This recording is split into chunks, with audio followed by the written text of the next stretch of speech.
안녕하세요. 오늘은 지도조종자 필기과정 6강 초경량 비행장치 인적 요인에 대해서 강의를 진행하도록 하겠습니다. 초경량 비행장치 인적 요인은 초경량 비행장치를 조종하는 데 있어서 인간이 어떠한 요인과 요소로서 작용을 하는지를 보는 부분이라고 보시면 됩니다. 요즘에 이제 드론 관련 논란으로 많이 되는 것이 비행 안전, 그 다음에 사생활 침해, 불법적인 드론 활용이라고 볼 수가 있습니다.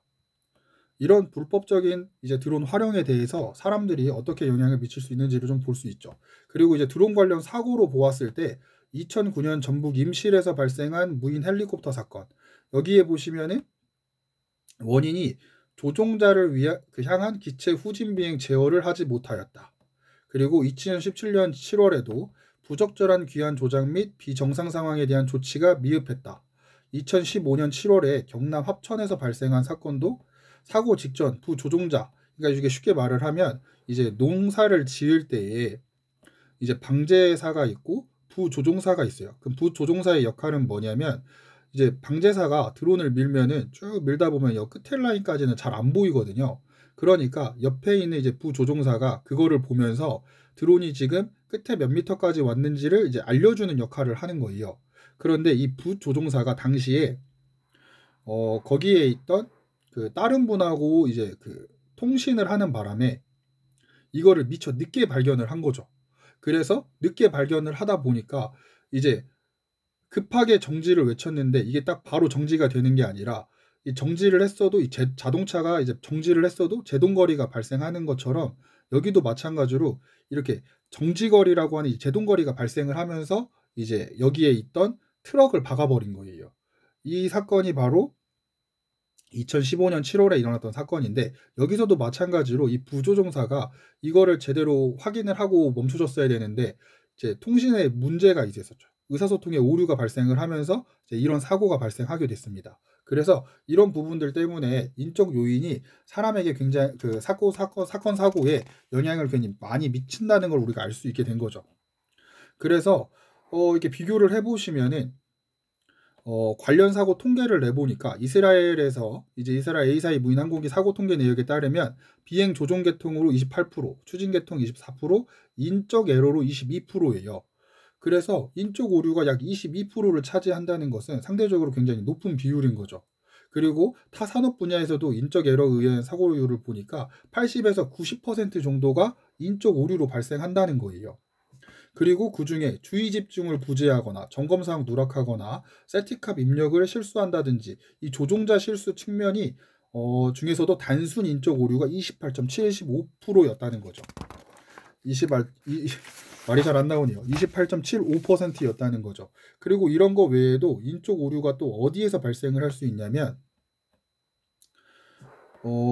인적 오류라는 걸 정리를 해보면 어떤 기계, 시스템 등에 의해서 기대되는 기능을 발휘하지 못하고 부적절하게 반응해서 효율성, 안전성 성과 등을 감소시키는 인간의 결정이나 행동을 말을 한다. 라고 해서 좁은 의미로는 조작자의 오류만 생각할 수 있는데 이걸 넓은 의미로 생각하면 여기 시스템 설계와 조작에 관여하는 모든 사람에 대한 오류를 의미합니다. 그래서 인적 오류는 개인의 실수의 관점이 아니라 사회적 환경 및 조직의 문제까지도 고려해야 되는 포괄적 인식과 다양한 접근이 필요하다. 이렇게 볼 수가 있겠는데요. 이 부분이 좀 중요해요. 이게 한 번씩 다뤄지는 부분인데 이게 앞에서 보시면 무인기의 인적 에러에 의한 사고율이 상대적으로 다른 타 분야보다 좀 낮은데 이유가 뭐냐면 무인기 같은 경우에는 자동화율이 굉장히 높습니다. 그러다 보니까 인간의 개입 필요성이 적어요. 그러니까 인적 에러가 발생할 확률이 조금 줄어드는 거죠. 그리고 또 하나가 설계 개념상 이 페일세이프 개념의 시스템 이중 설계 적용이 약간 미흡하기 때문에 기계적 신뢰성이 상대적으로 낮아서 조종을 더 신경 쓴다는 거. 그 다음에 민간 무인기 개발의 초창기이기 때문에 기존 항공 운송 분야와 마찬가지로 무인기 기술이 발전하면 기계적 결함에 의한 사고는 크게 줄고 상대적으로 인적 에러에 의한 사고가 증가할 것으로 예상이 된다. 지금은 기계적 결함이 많다 보니까 인적 에러보다는 기계적 결함 사고가 많다는 거예요. 그런데 이게 이제 앞으로 기술이 발전을 하게 되면은 기계적으로는 문제가 없어지고 상대적으로 인적 에러에 의한 실수가 더 늘어나게 될 거라는 거죠. 그리고 그래서 따라 이러한 이제 이유로 인해서 다른 항공사업 분야와 마찬가지로 무인기 조종사를 대상으로 한 인적 요인의 교육의 중요성이 이제 앞으로는 계속 요구될 거다. 이렇게 볼 수가 있겠습니다. 그래서 이제 인적 요인의 유형을 조금 보면 의도한 오류가 있어요. 예를 들어서 알면서 짓는 거죠. 위반이라든지 실책, 착각 이런 것들이 되겠고요. 의도하지 않은 오류. 그래서 망각이나 착오는 기억의 실패로 의도하지 않았는데 이제 행동이 잘못되게 해서 나오는 것들. 건망증이 대표적인 예겠고요. 실수죠. 의도하지 않은 행동으로 인지 과정에서 주의력이 부족 또는 지나친 주의력 집중에 의해서 발생하는 행위로 모르고 한 행동들이 바로 이런 류에 해당이 될 것 같습니다. 그래서 이 초경량 비행장치 인적 요인에 보면 이제 가장 많이 쓰는 모델이 스위스 치즈 모델과 쉘 모델이라는 걸 알 수가 있습니다. 스위스 치즈 모델은 이렇게 보시면 스위스 치즈가 발효되는 과정에서 이 이제 기포가 빠져나가면서 이렇게 구멍이 송송송 뚫린다고 해요. 그런데 이제 마치 항공 사고도 보면은 이런 치즈처럼 이제 이런 구멍들의 요소들이 있는 거죠.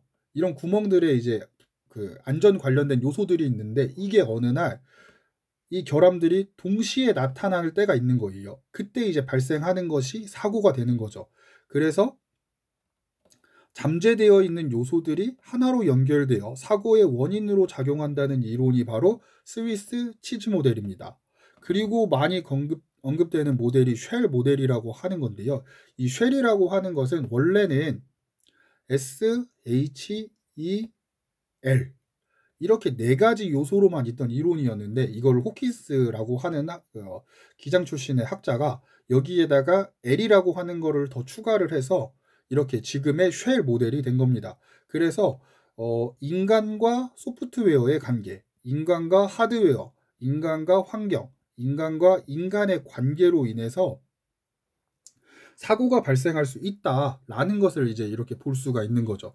그래서 보면은 인간과 소프트웨어 여기도 있죠. 그리고 인간과 기기, 그래서 인간과 환경, 인간과 인간의 관계에서 언제든지 우리는 사고가 날 수 있고 이 사고 문제를 해결하기 위해서 인간과 절차 매뉴얼 및 체크리스트 레이아웃 등 시스템의 비물리적인 측면 고려해야 되고 인간과 기기에서는 인간의 특징에 맞는 조종기를 설계하고 감각 및 정보 처리 특성에 부합하는 디스플레이를 설계하겠다. 즉 말하면 인간 공학적으로 만들자는 거예요. 인간이 사용하기에 최적화되게끔 만들자. 그 다음에 환경도 마찬가지로 인간이 조종하기에 안전한 그런 환경을 조성하자. 그리고 조종자와 관제사 혹은 조종자와 유관 감시자 등 이 관계 작용에 있어서도 이제 잘 관리를 하자라고 하는 것이 바로 쉘 모델이다라고 보시면 되겠습니다. 그래서 이제 이런 오류가 발생을 할 때 우리는 과연 어떻게 대책을 세울 수 있느냐라고 봤을 때 선발 단계에서는 직무적석에 적합한 작업자를 선발해서 적재적소에 배치를 해야 된다. 훈련 단계에 있어서는 시스템 이해를 올바르게 훈련을 시킬 필요가 있다. 조직 문화에서는 개인이 오류를 일으키지 않도록 동기부여나 조직 문화를 수립할 필요가 있다. 시스템으로는 인간 공학적으로 설계할 필요가 있다. 이렇게 볼 수가 있겠습니다. 그리고 이제 이런 무인항공기의 인적 오류를 방지하기 대책으로 보고 피하기, 탐지하고 피하기, 상황 인식, 인간과 기계의 조화, 의사소통 부분인데요. 보고 피하기에서는 주로 무인항공기보다는 유인항공기가 우선이에요. 유인항공기에서는 이제 조종석에 위치한 조종사가 직접 눈으로 이제 장애물이라든지 타 항공기가 있다든지 이런 것들을 눈으로 보면서 피해가는 방식이고요. 탐지하고 피해기는 이제 보통 무인항공기를 예를 드는데 무인항공기 같은 경우 특징이 조종자가 직접 탑승하지 않죠. 따라서 영상장치, 즉 카메라나 렌즈를 통해서 보는 방식이기 때문에 거기에 있는 전자장비로 탐지를 하고 피하는 방식을 사용을 해야 됩니다. 아무래도 현재 기술은 인간의 눈으로 보고 피하는 것만큼의 기술이 이렇게 발전되어 있는 것이 아니기 때문에 다양한 장비들을 활용할 필요가 있는 거죠. 그리고 상황 인식. 유인항공기는 조종사가 직접 몸으로 이제 인식을 하는 거고요. 무인항공기 같은 경우에는 카메라나 레이더 이런 장치를 통해서 간접적으로 이제 체험을 하는 거고요. 그러다 보니까 유인항공기는 상황 개입을 조금 바로바로 할 수가 있어요. 반면에 무인 항공기 같은 경우에는 그런 바로바로 이제 즉각적으로 움직이는 것들이 조금 어려울 수 있죠. 그러다 보니 인간과 기계가 조종자와 자동화 시스템 간의 상호작용이라든지 인간과 기계의 인터페이스, 인간공학적 설계들이 이런 부분을 보완을 해줘야 됩니다. 다음으로 의사소통인데 기본적으로 의사소통은 세 가지의 기본 원칙을 따라가야 돼요. 간단하다. 그러니까 전달하려는 의도를 간단하게 설명해줘야 되고요. 명료해야 된다. 그리고 명확해야 된다. 이 세 가지의 특성을 가지고 이제 우리가 의사소통을 할 수 있어야 된다라고 볼 수 있겠습니다. 그래서 보면 이제 나토 음성 문자라고 해가지고 여기에서 보시면 이제 소음이나 이런 많은 환경이나 무전기 전화기선 등에서 음성 명료도가 떨어질 때 명확하고 정확한 의사소통을 위해서 이런 나토 문자, 포네틱 알파벳을 사용해 가지고 하실 수가 있죠. 이거는 뭐 이제 항공 쪽에서만 쓰는 게 아니라 다른 무전이나 이런 통신 분야에서도 굉장히 많이 사용하는 문자라고 보시면 됩니다. 그리고 이제 여기에 추가적으로 하나가 더 있는데 타항공기가 정면으로 접근을 할 때 이제 저희가 충돌을 회피하기 위한 기동 방향은 오른쪽으로 회피를 해주시면 됩니다. 다음으로 인적 오류에 영향을 미치는 요인들이 뭐가 있느냐로 봤을 때 눈, 전정기관, 피로, 수면, 약물 등이 있는데요. 눈 같은 경우에 보면 여기서 이제 저희가 배워야 될 부분들이 이런 거예요. 입체시, 그 다음에 광수용기, 암수능, 푸르키네 현상이라고 하는 걸 배울 건데 일단 먼저 눈에는 추상체라고 하는 것과 간상체라고 하는 것으로 구성이 되어 있습니다. 추상체 같은 경우에는 약 700만 개로 구성이 되어 있고 이제 간상체는 약 1억 3천 개로 구성이 되어 있어요. 그리고 빛 민감도로 봤을 때 추상체는 주로 밝은 빛에서 작동을 하기 때문에 빛 민감도가 좀 낮고요. 간상체는 어두운 곳에서 작동을 하기 때문에 빛 민감도가 좀 높은 편입니다. 그리고 추상체 같은 경우에는 색상, 컬러를 인식하는 데 좀 특화가 되어 있고요. 간상체 같은 경우에는 이제 명암을 구분하는데 이제 흑백을 인식하는데 좀 특화가 되어 있어요. 그러다 보니까 추상체는 시력의 해상도가 좀 높은 편이고요. 그래서 상세한 이미지 인식 가능하기 반면에 간상체 같은 경우는 이제 대략적인 형태를 인식할 수 있어요. 그리고 이제 위치를 보면 이제 추상체 같은 경우에는 대체로 망막 중심부에 위치가 돼 있어요. 그리고 간상체 같은 경우에는 망막 중심부를 제외한 그 외의 기타 전체적으로 퍼져 있습니다. 그러다 보니까 이제 시각 반응 속도가 좀 빠르고 밝기 변화에 대한 반응도 빠르고 간상체는 이제 이렇게 좀 느리고 있어요. 근데 기능적으로 역할을 봤을 때 추상체는 약간 낮을 주간시라고 보면 되고요. 그 다음에 색상을 인식하고 구별하는 데 탁월하고 고해상도 시야를 가지고 있고 간상체는 이제 보통 저희가 야간에 눈을 무었던 물체를 이제 형체를 볼 때 주로 쓴다고 보시면 돼요. 그래서 야간 시력 유지를 하고 주변 시야를 인식한다 이렇게 보시면 되겠고요. 이 시력을 조금 보면 주간시는 밝은 환경에서 야간시는 어두운 환경에서 입체시는 이 오른쪽 왼쪽 이 두 눈의 시야 차이를 이용해서 깊이와 거리를 인식하는 능력이고요.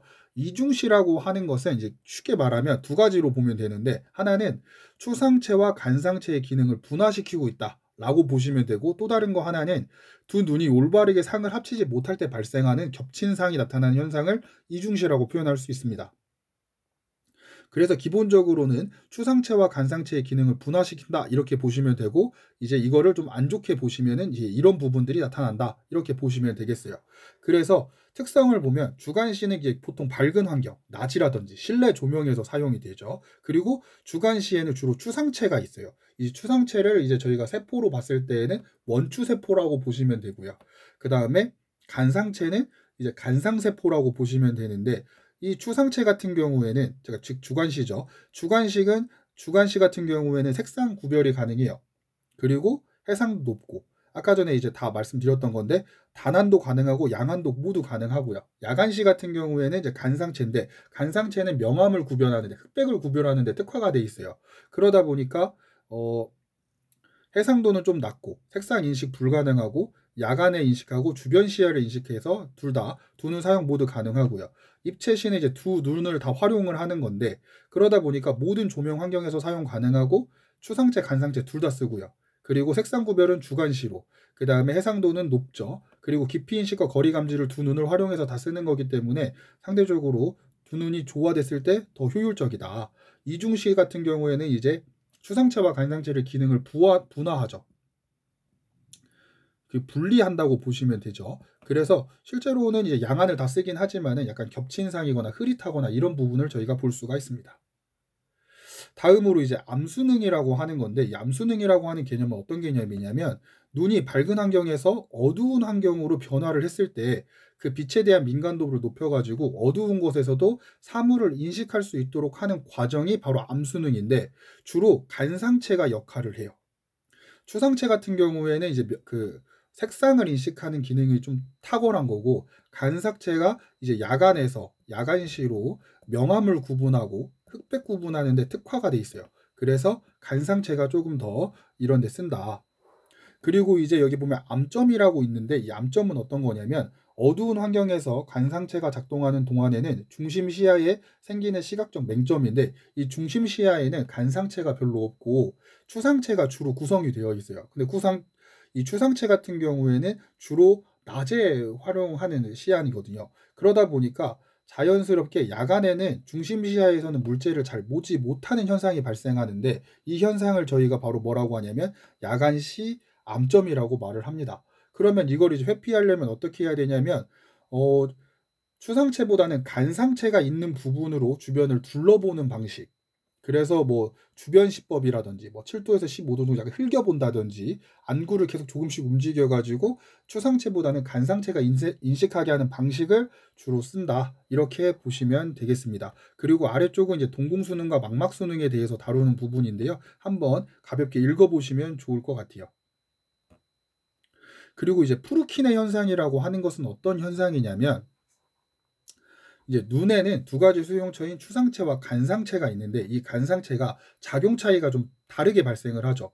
그래서 낮과 밤의 조명 조건이 달라질 때 보는 색의 밝기가 달라지는 현상이에요. 그래서 낮에는 빨간색이나 노란색이 조금 더 눈에 잘 띄는 거고, 야간에는 파란색이나 초록색이 더 잘 보이는 현상을 프루키네 현상이라고 합니다. 다만 중간시, 그 예를 들어서 주간시하고 야간시가 발생할 수 있는 그 조건의 중간, 뭐 노을 지기 전 뭐 이럴 때라든지 그런 경우에는 이제 이런 프루키네 현상이 발생하지 않는 것이 특징이에요.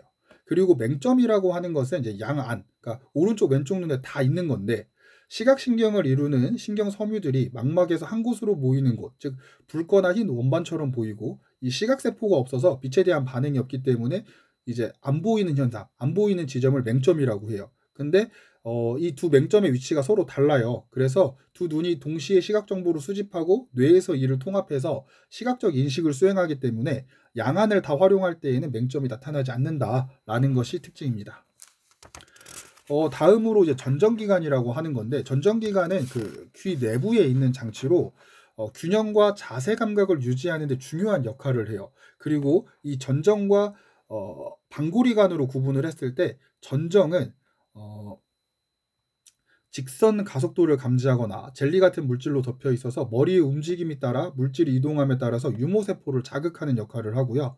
방고리관은 회전 운동을 감지하고 수평이나 수직 및 옆방향 회전을 감지하는 역할을 합니다. 그래서 이 두 개가 다 합쳐서 균형을 유지하고 자세 조절하고 반사작용, 즉 시각적 안정성을 유지해 준다는 것이 특징이에요. 그리고 다음으로 볼 수 있는 게 피로인데, 우리가 이제 보통 피로를 느낀다고 하면 수면 부족이라든지 긴 시간 동안 깨어 있는다든지, 아니면 뭐 생체 리듬이 좀 변경이 있다든지 업무 과부하로 인해서 정신적으로나 신체적으로 그 수행 능력이 저하된 상태를 말을 하죠. 그러면 이런 피로가 우리에게 어떤 부정적 영향을 미치냐면, 의사 결정 능력이나 기억 능력, 주의 집중 능력에 부정적인 역할을 해요. 그래서 자꾸 떨어지게 만드는 거죠. 그래서 너무 피곤하거나 그러면 기억도 잘 안 나고 주의도 집중이 잘 안 되고, 의사결정을 할 때도 약간 이제 더 깊게 생각하지 못하게 되고, 이런 부분이에요.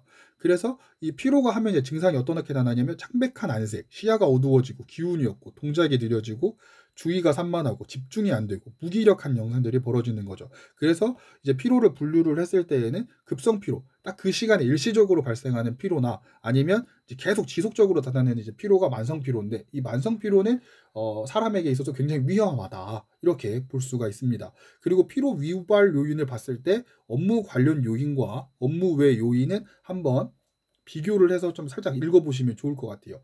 업무 관련된 요소들은 뭐 업무량, 시간 압박, 신체적 부담 들어오는 작업, 그다음에 실수에 대한 부담감, 장시간 근무 또는 교대 근무, 부적절한 휴식이 업무 관련 요인이라면 업무 외 요인으로 뭐 연령대, 건강 상태, 낮은 수면의 질, 수면 부족, 휴식 시간 부족, 장거리 출퇴근 등 이런 부분들이 있을 수 있다.